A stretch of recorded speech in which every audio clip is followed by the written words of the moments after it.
Chapter number 8 calendar. હવે કેલેન્ડરના સમય વિશે પહેલાં જાણીએ.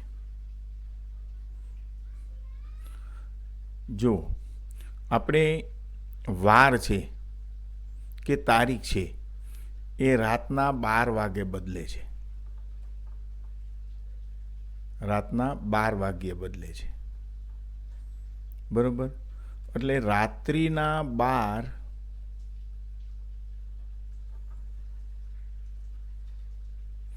થી બપોરના 12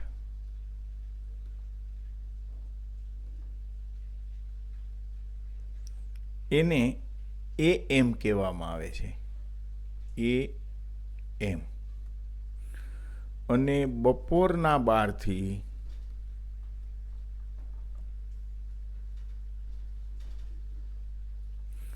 રાત્રિના 12 હોય એને PM કહેવામાં આવે છે. બરોબર. હવે રાતના 12 વાગે એટલે 00 લખાઈ જાય ઘડિયાળમાં. પછી માનો કે 1 વાગે એટલે 1 અને 00 લખાય. એવી જ રીતે 2 વાગે રાતના એટલે 2 અને 00 લખાય. આવી રીતે 3 વાગે એટલે 3 અને 00 લખેલું આવે. આવી રીતે બપોરના 12 વાગે એટલે 12 અને 00 લખેલું આવે. હવે માનો કે રાતનો 1 વાગે, રાતનો હું બપોરનો, એટલે એમાં સીધું 13 00 લખાઈને આવે. 2 વાગે એટલે 14 બપોરના. એવી રીતે રાતના 12 વાગે એટલે 24 લખાઈને આવી જાય.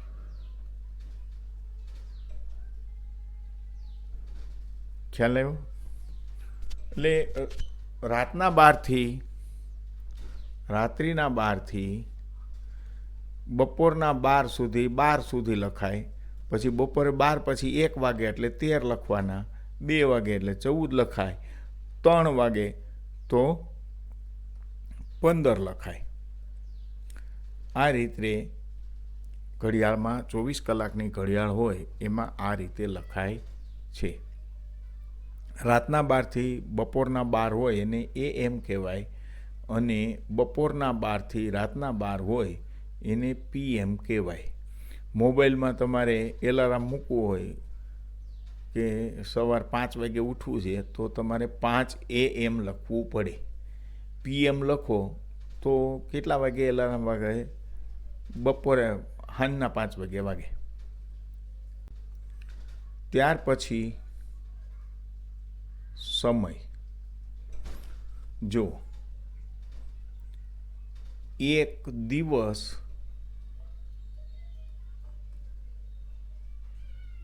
પ્લસ રાત, દિવસ અને રાત બરાબર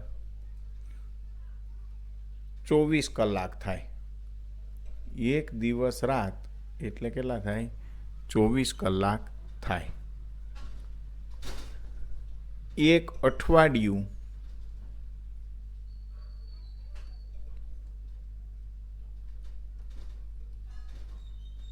બરાબર 7 દિવસ થાય. એક અઠવાડિયામાં કેટલા દિવસ હોય? 7. અઠવાડિયાને વીક કહેવાય. ડે એટલે દિવસ. પછી પખવાડિયું આવે. એક પખવાડિયું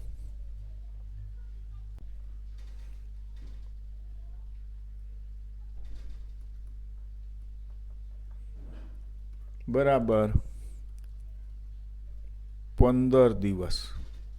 એક પખવાડિયું એટલે 15 દિવસ અને 1 મહિનો બરાબર 30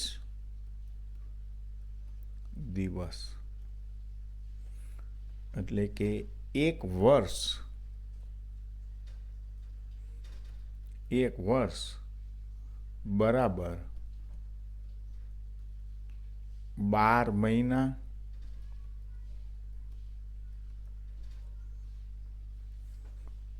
અથવા 365 દિવસ.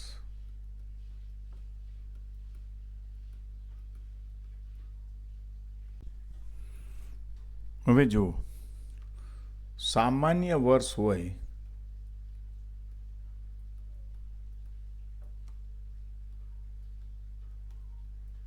તો એના કેટલા દિવસ હોય? 365 દિવસ હોય. અને લીપ વર્ષ હોય તો એના 366 દિવસ હોય. લીપ વર્ષની અંદર ફેબ્રુઆરી મહિનો હોય. લીપ વર્ષમાં ફેબ્રુઆરી માસ હોય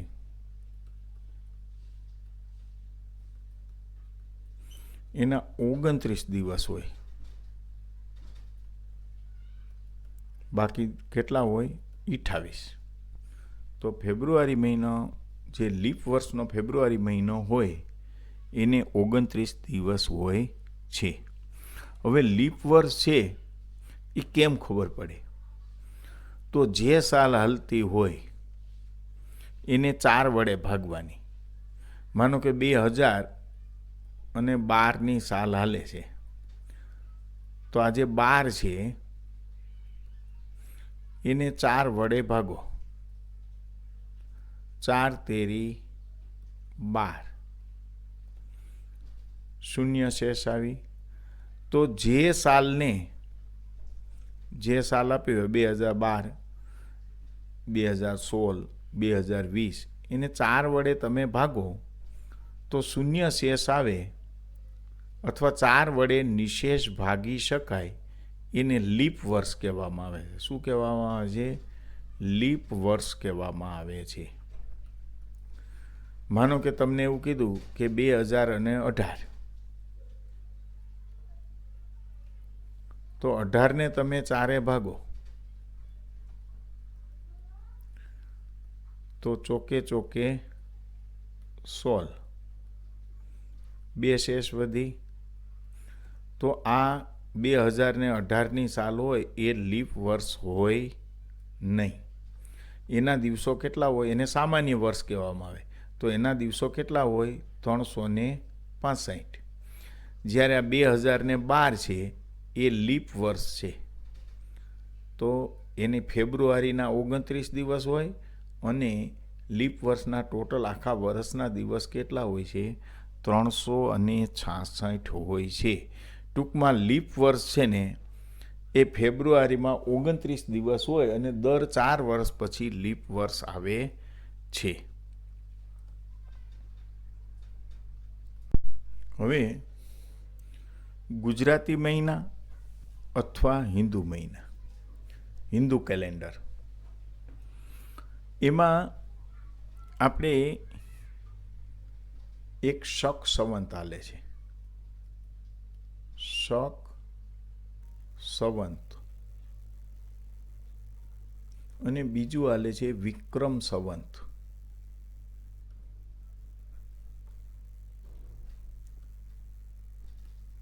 પેલું શક સંવંત છે અને બીજું આ કેલેન્ડરના જ નામ છે. હવે શક સંવંત છે એ વિક્રમ સંવંત ક્યારથી શરૂ થાય? તો કે કારતક,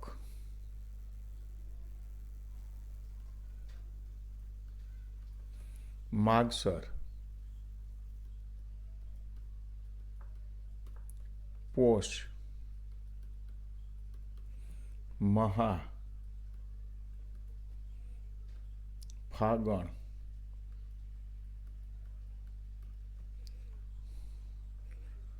ચૈત્ર, વૈશાખ,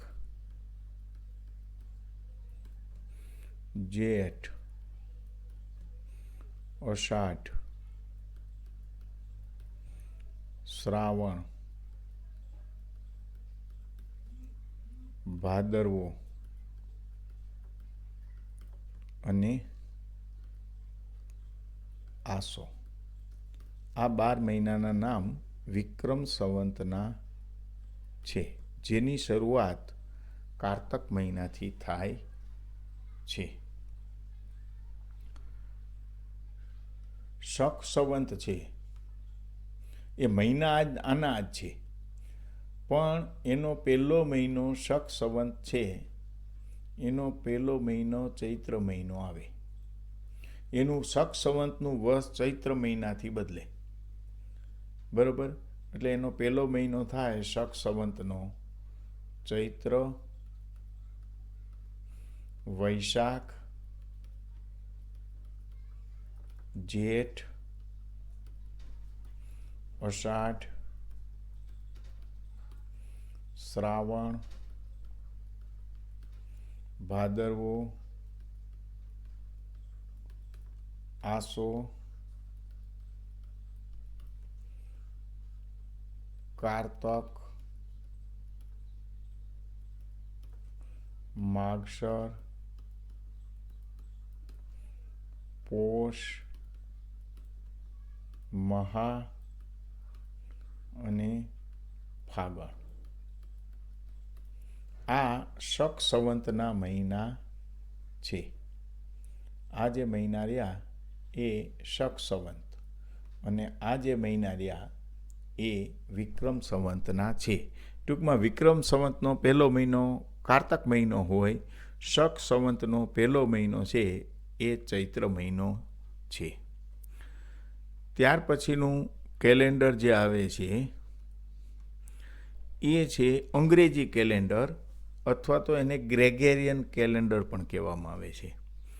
તો એના મહિના છે જાન્યુઆરી, ફેબ્રુઆરી,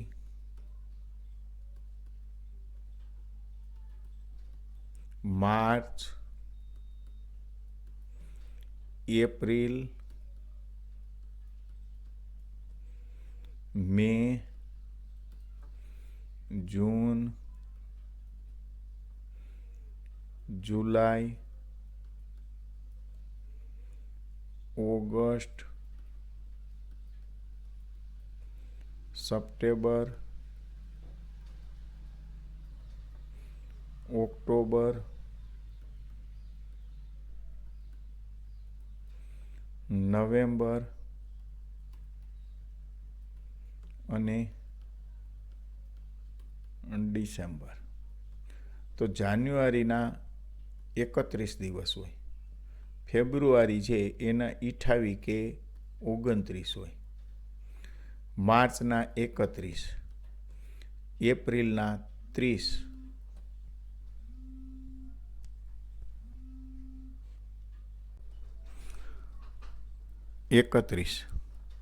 જૂન 30, જુલાઈ 31, ઓગસ્ટ 31, સપ્ટેમ્બર 30, ઓક્ટોબર 31, નવેમ્બર 30 અને ડિસેમ્બર 31. આ અંગ્રેજી કેલેન્ડરના મહિના છે. એમાં 31 દિવસ આવતા હોય એવા 7 મહિના છે. 7 મહિના ક્યાં ક્યાં એ તમારે યાદ રાખી લેવા પડે. ક્યાં ક્યાં 7 મહિના છે? તો કે જાન્યુઆરી, માર્ચ, મે, જુલાઈ, ઓગસ્ટ, ઓક્ટોબર અને ડિસેમ્બર. પછી 30 દિવસ આવતા હોય એવા 4 મહિના છે, અને 28 કે 29 આવતા હોય એવો 1 મહિનો છે. 30 દિવસ કયા મહિનાના આવે છે, 31 દિવસ કયા મહિનાના આવે, એ તમારે યાદ રાખવા પડે.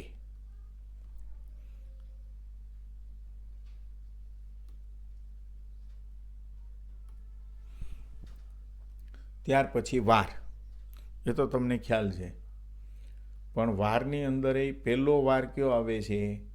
રવિવાર, સોમવાર. ઘણા એવું મને સોમવારે પહેલો વાર છે. સોમવાર નહીં, રવિવારથી શરૂઆત થાય. રવિવાર, સોમવાર, મંગળવાર, બુધવાર, ગુરુવાર, શુક્રવાર અને શનિવાર. જો આ 7 દિવસના 7 વાર છે. હવે આપણે જે કેલેન્ડરમાં જે તમને પ્રશ્નો પૂછાવાના છે એ કેવા હોય કે સમય આધારિત દિવસોની ગણતરી કરવાની હોય, મહિનાની ગણતરી કરવાની હોય, વર્ષની ગણતરી કરવાની હોય. બરોબર? તો એનું એક આપણે એક્ઝામ્પલ જોઈએ. એક એક્ઝામ્પલ છે કે શ્રવણ 12/5/24, 12/5/24 ના દિવસે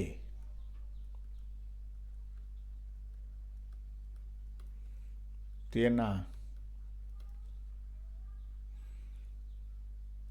મામાના ઘરે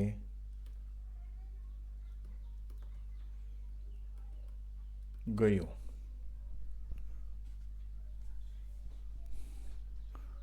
અને 14/6/24 ના દિવસે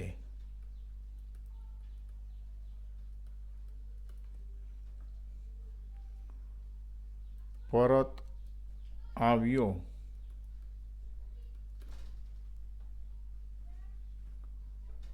તો મામાના ઘરે કેટલા દિવસ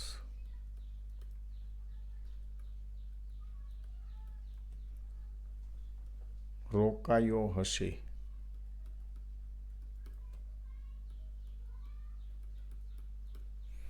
હવે જો 12/5/24 ના દિવસે એ ગયો તો, અને 14/6/24 ના દિવસે એ રિટર્ન આવ્યો, તો એ ત્યાં કેટલા દિવસ રોકાયો હશે?